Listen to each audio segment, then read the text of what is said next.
ఆంధ్రప్రదేశ్ ప్రభుత్వంలో ఎవరిష్టం వాళ్ళదన్నట్లు తయారైంది పరిస్థితి. గతంలో ఎప్పుడు ఈ తరహా పరిస్థితులు లేవనే చర్చ సాగుతుంది.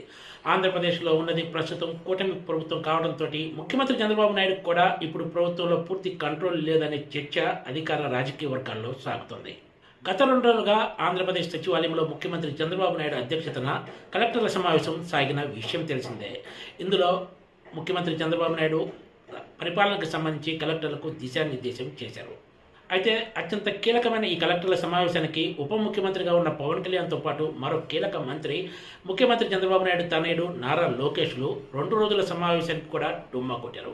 ఉప ముఖ్యమంత్రి పవన్ కళ్యాణ్ తన కొత్త సినిమా ఉస్తాద్ భగత్ సింగ్ సినిమా పనుల్లో బిజీగా ఉన్నారో లేక ఇతర కారణాలో తెలియదు కానీ ఆయన కలెక్టర్ల సమావేశం వైపు కన్నెత్తి చూడలేదు. ఒక కలెక్టర్ల సమావేశమే కాదు, ఆయన గతంలో కొన్నిసార్లు మంత్రివర్గ సమావేశానికి హాజరు కాలేదు. కొన్ని రోజులు అసెంబ్లీ సమావేశాలు కూడా డుమ్మా కొట్టిన సందర్భాలు ఉన్నాయి. అయితే కొన్నిసార్లు అనారోగ్య కారణాలు చెప్పారు, కొన్నిసార్లు అసలు విషయాన్ని బయటే పెట్టరు. కలెక్టర్ల సమావేశం ప్రారంభానికి ముందే ఉప ముఖ్యమంత్రి పవన్ కళ్యాణ్ ఉస్తాద్ భగత్ సింగ్ సినిమాకు డబ్బింగ్ చెప్తున్నట్లు చిత్ర యూనిట్ ఫోటోలను విడుదల చేసింది. దీంతో ఆయన ఈ సమావేశాలకు డుమ్మా కొట్టి పది సినిమా పనుల్లో బిజీగా ఉన్నట్లు ప్రచారం జరుగుతోంది. ఇక్కడ మరో కీలక విషయం ఏమిటంటే, గురువారం నాడు జరిగిన కలెక్టర్ల సమావేశంలో ఉప ముఖ్యమంత్రి పవన్ కళ్యాణ్ చూస్తున్న అటవీ శాఖకు సంబంధించిన అంశాలు ప్రస్తావనకు వచ్చాయి. అటవీ శాఖ అధికారుల తీరుపై ముఖ్యమంత్రి చంద్రబాబు నాయుడు తీవ్ర ఆగ్రహం వ్యక్తం చేయడమే కాకుండా రాష్ట్రంలో పోలీసులు పీపుల్స్ ఫ్రెండ్లీ విధానాలను అనుసరిస్తుంటే అటవీ శాఖ అధికారులు మాత్రం ఇంకా ఈ దిశగా మారలేదంటూ తప్పుపట్టారు.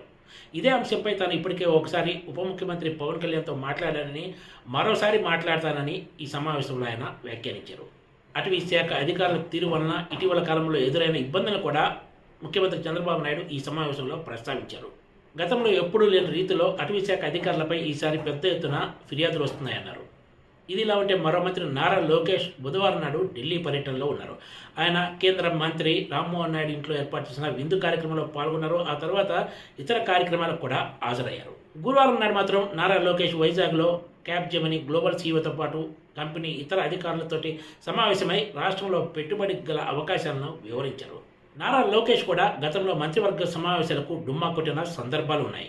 కారణాలు ఏమైనా కూడా ఇతర మంత్రులంతా కలెక్టర్ల సమావేశంలో పాల్గొంటే ఉప ముఖ్యమంత్రి పవన్ కళ్యాణ్తో పాటు నారా లోకేష్లు ఈ సమావేశాలకు డుమ్మా కొట్టడం తీవ్ర చర్చనీయాంశంగా మారింది. ఇక్కడ మరో కీలక విషయం ఏమిటంటే, నెల్లూరు జిల్లాకు చెందిన 2 మంత్రులు కలెక్టర్ల సమావేశంలో పాల్గొంటే ఐటీ మానవ వనరుల శాఖ మంత్రి నారా లోకేష్ గురువారం సాయంత్రం నెల్లూరు జిల్లాలో ఒక పరిశ్రమ శంకుస్థాపన కార్యక్రమంలో పాల్గొనడం కూడా తీవ్ర దుమారం రేపుతుంది. జిల్లాకు చెందిన మంత్రులు ఇద్దరూ లేకుండా నారా లోకేష్ ఈ కార్యక్రమంలో పాల్గొనడం ఏంటో అర్థం కావడం లేదని టీడీపీ నాయకులే వ్యాఖ్యానిస్తున్నారు. ప్రభుత్వం అంటే ముఖ్యమంత్రి చంద్రబాబు నాయుడు నారా లోకేష్ అన్నట్లు వ్యవహరిస్తున్నారంటానికి ఇంతకంటే స్పష్టమైన ఉదాహరణ ఇంకేమి కావాలని ఒక మంత్రి వ్యాఖ్యానించారు.